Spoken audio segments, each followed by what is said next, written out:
आज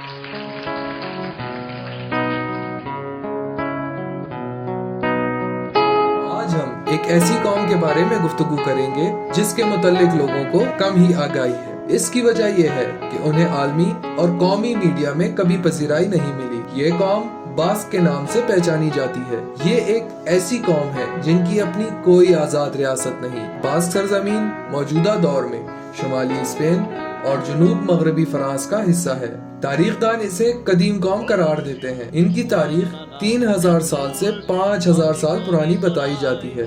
इनकी असल जमन के मुतल्लिक तारीखदान मुख्तलिफ राय दे चुके हैं। कुछ तारीखदान लिखते हैं कि ये यूरोप के मकामी और कदीम बाशिंदे हैं, जबकि कुछ का कहना है कि ये शुमाली अफ्रीका से यूरोप खेती बाड़ी के गर्ज से आए थे। इनकी जबान ओस्काडी है। इस जबान के मुतल्लिक ये कहा जाता है कि ये इंडो यूरोपियन जबान है और यूरोप की किसी दीगर जबान से कोई मुशाबत नहीं रखती। ये तादाद के लिहाज से एक छोटी कौम तस्वुर की जाती है। इनकी कुल आबादी लगभग 30 लाख पर मुश्तमिल है, लेकिन छोटी तादाद और अपनी आजाद रियासत ना होने के बावजूद ये कौम अपनी जुदागाना शनाख्त, सखाफत और जबान को कायम किए हुए है। बास्क की स्पेन सरकार के खिलाफ मुसल्लह मुजाहिमती तहरीक यूरोप की सबसे बड़ी जंग तस्वुर की जाती है। 1949 में स्पेन की हुकूमत पर फ्रांसिस्को फ्रांको नामी अमर ने कब्जा कर लिया था। फ्रांको ने अपनी आमराना हुकूमत के दौरान बास्क सखाफत और जबान पर पाबंदी आयद की थी। इनका मकसद बास्क शनाख्त को मुकम्मल तौर पर मस्क करना था। इनके समंदरी शहर बिलबाओ और सेबेस्टन पर जनूबी स्पेन से स्पेनिश आबादकार लाकर वहां आबाद करने की कोशिश की थी। इस इकदाम का मकसद बास्क सरजमीन पर बास्क कौम को अक़लियत में तब्दील करना था। फ्रांको सरकार की इन जाबराना इकदामात की वजह से चंद बास्क तलबा ने 1959 में एता नामी मुजाहिमती तहरीक बनाई, जिसका मतलब बास्क जबान में आज़ादी का है। यह तंजीम एक सोशलिस्ट और बाएं बाजू होने की दावेदार थी।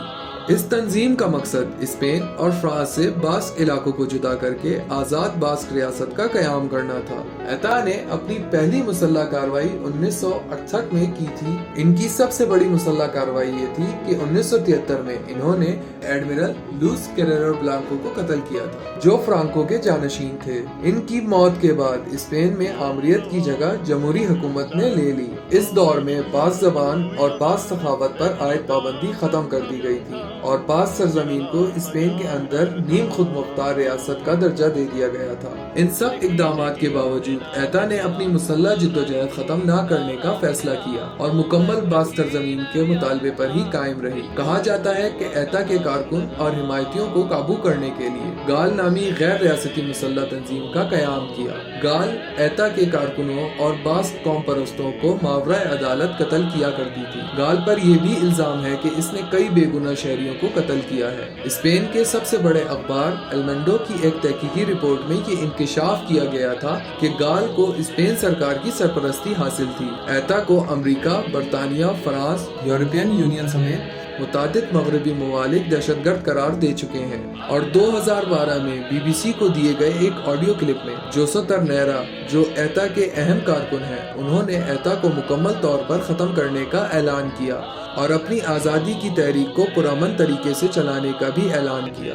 2018 में जोसो तरनेरा को बास्क के इलाके से गिरफ्तार किया था। स्पेन और फ्रांस, जिनके दरमियान बास्क सरजमीन तकसीम है, इन दोनों ममालिक ने मुख्तलिफ अदवार में बास्क तहरीक को कमज़ोर करने के लिए बायमी ताउन किया है।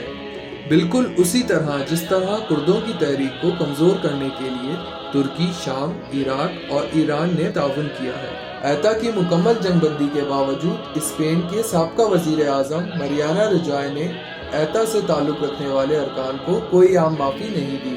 अपने एक बयान में ये कहा कि एता के साबका अरकान को उनके इक़दामात की सज़ा मिलेगी। आज भी स्पेन की जेलों में ऐसे कई अफराद कैद हैं जिन पर ये इल्ज़ाम आयद है कि इनके एता के साथ ताल्लुकात रहे हैं। बास्क रहनुमा का ये दावा है कि आज भी आम बास्क बाशिंदों को बिना किसी सबूत के एता का कारकुन साबित करके जेलों में डाल दिया जाता है।